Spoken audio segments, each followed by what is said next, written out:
Het liep er misschien nog net op, maar hoe 14 dagen maar hier studenten wenjen. Zo'n 300 in totaal.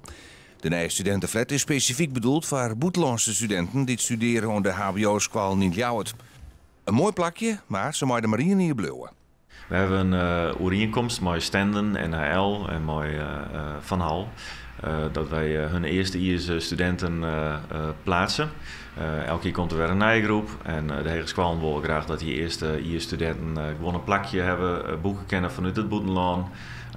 En dan, nadat ze hier in IWS binnen, degene die dan langer blijven, die de studie voortzetten, die kunnen dan zelf wat vinden in Ljouwert. Het is alweer de derde flat op een studentencampus in Ljouwert en daar bloot het net bij. Wij hebben wel het idee dat er nog mogelijkheden binnen in Ljouwert voor extra studentenhuisvesting. Dus we zijn bezig met een tweede fase hier op de campus. We willen nog een keer 300 eenheden realiseren. Dat zal net direct het onkomende hier wezen. De architect, Meccano, is op dit moment in overleg met de gemeente Der Roer. Maar dat zijn wel de ambities. De studenten hebben nog even om te verhuizen en te wennen.